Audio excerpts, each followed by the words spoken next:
r/ask Reddit. What would have been good advice in 1990 that would be terrible advice in 2020? Be more like Bill Cosby and less like Eddie Murphy.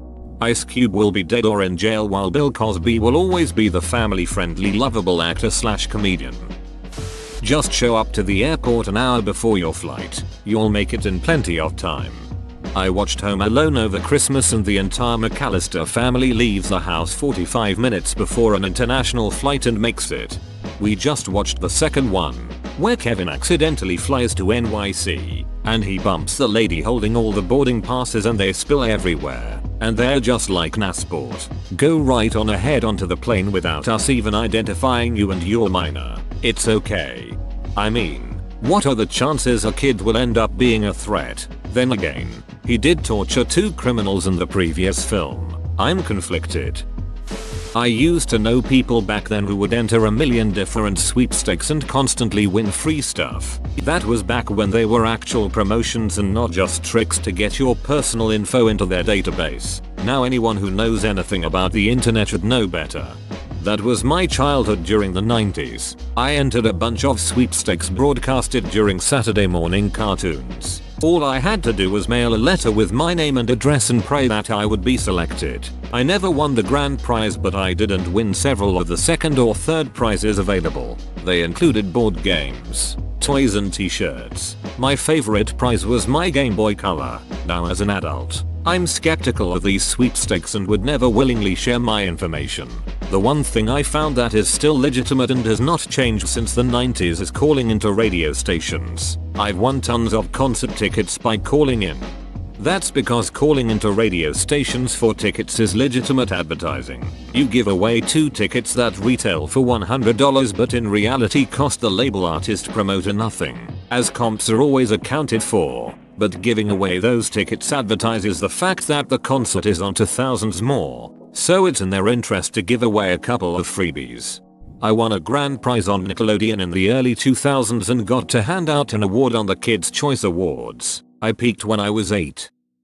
Snail mail in your resume to HR to apply for the job. Printing it on scented cardstock as an extra touch. For extra gumption, just walked into the office and asked to see the HR manager to hand in your resume personally.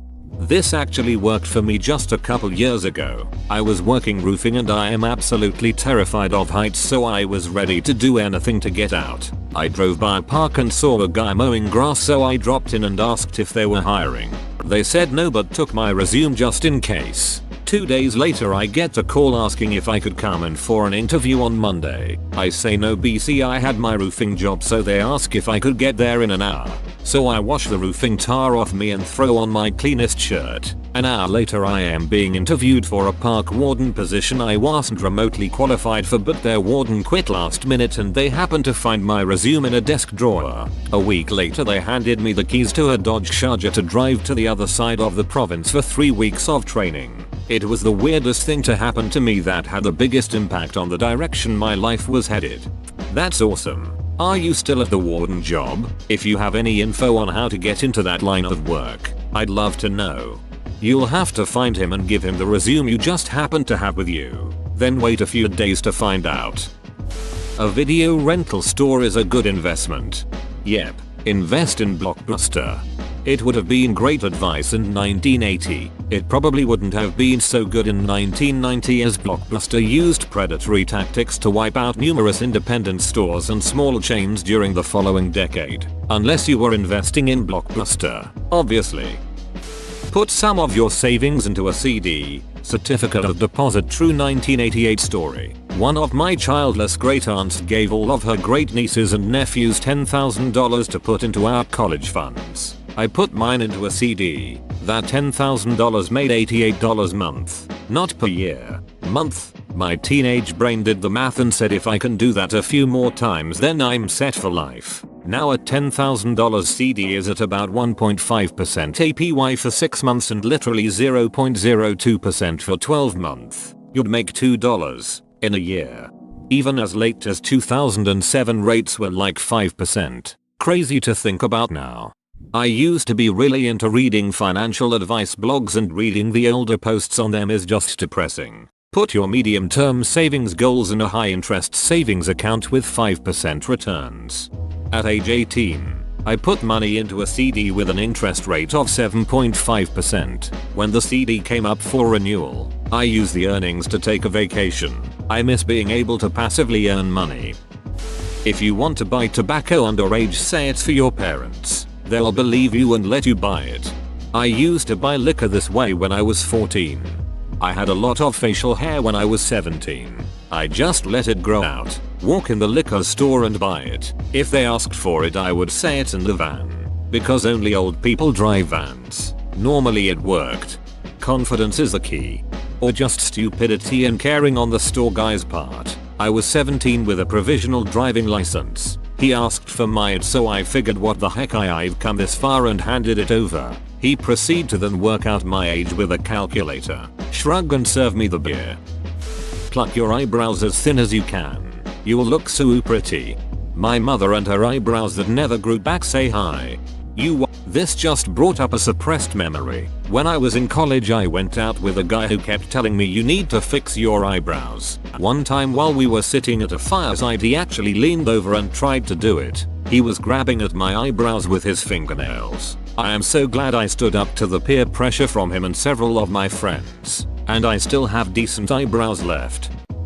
Call the video game help hotline to get advice on how to beat a level. PFFFF. I have a subscription to Nintendo Power. Don't need no help hotline. Wait, that was a thing? Yep, we were cavemen back then. Don't bother with getting an email address. The post office is going to start charging for every one you send. I remember this. Weird. People were actually worried about the post office charging for email. I guess in hindsight that's pretty silly, but I'm sure it made sense at the time. It didn't, because the post office didn't give anybody any emails.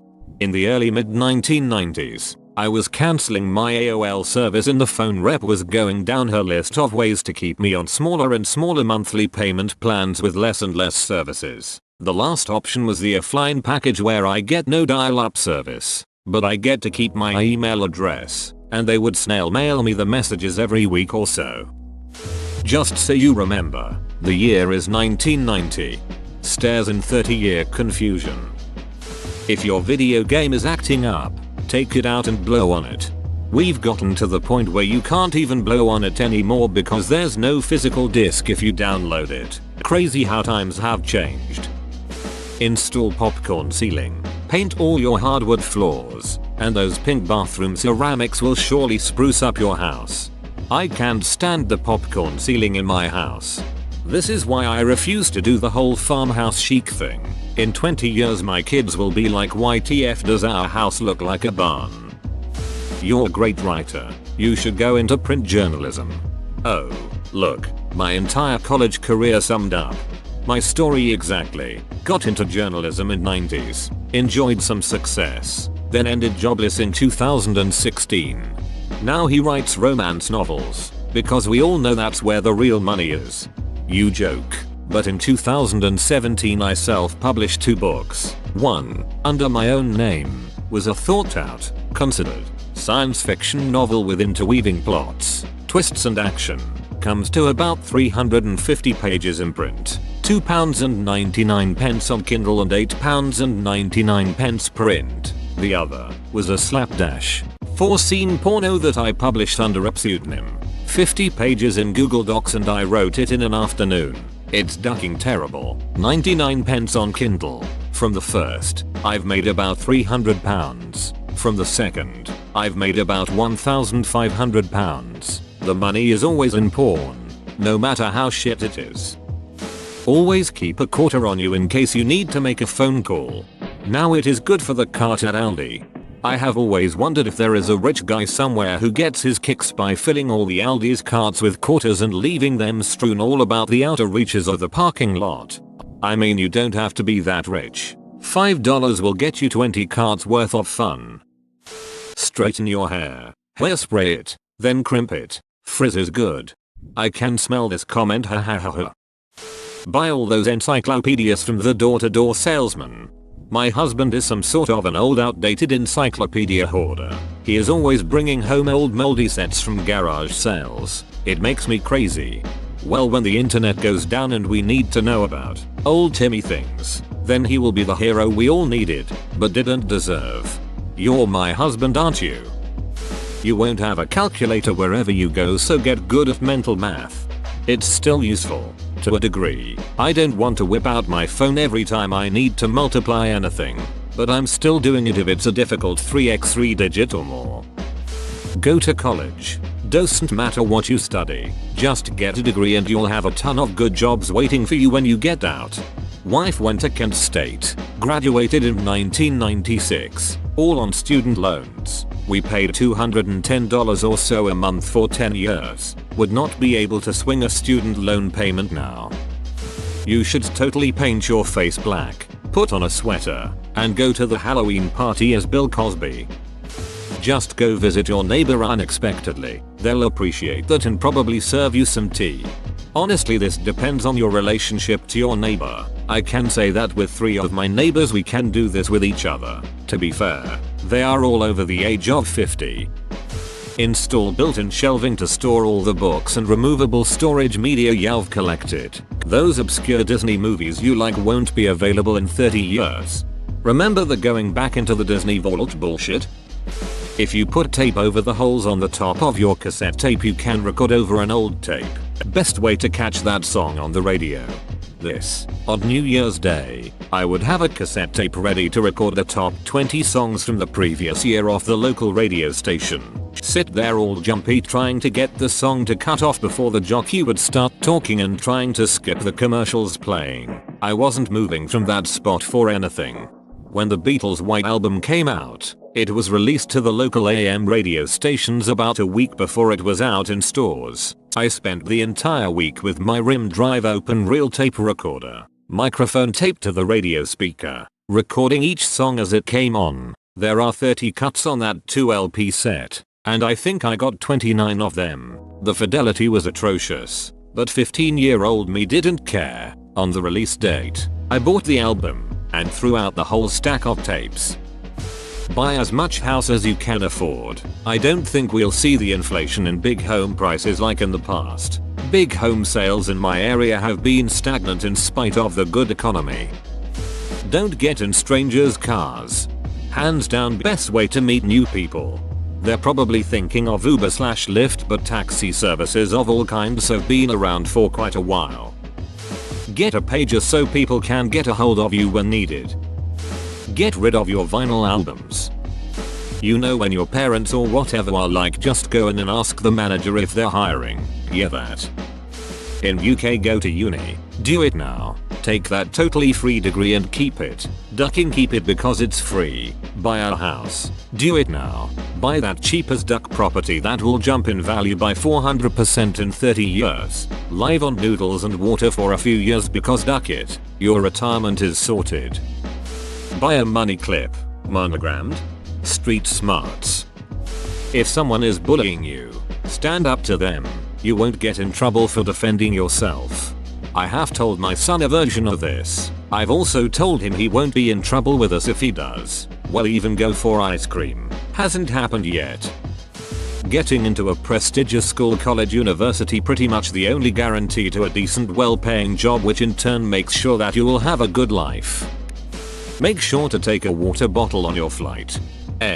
You can bring an empty one and fill it at the gate these days. It's still a good idea. Flying is pretty dehydrating. Don't worry, I'm sure Blockbuster has that movie. When it comes to girls, just be persistent and don't take no. It was actually bad advice then, but it was the advice everybody seemed to give. Just go for it, kiss her. Be sure to buy the negatives of your wedding photos. I did not buy mine. Married in 1997. The photographer died several years later and his wife was like, I'm not keeping all this, and tracked down as many of the couples as she could find and just gave them, for free, all the negatives as well as any prints that were made but not purchased. That's actually really kind of her to make the effort. Walk around to every local business and ask the manager for a job. You'll be on the payroll before lunch. Buy in on stock. The amount of people here that don't understand the question is staggering. Want a role as leading actress in a Hollywood movie? Try to get an interview with Harvey Weinstein. Buy it from Sears. Whoa, you made it to the end? You're a ducking beast. I'll cut you a deal. Smash like and subscribe for more curated content, bruh. It's free and that's a great price.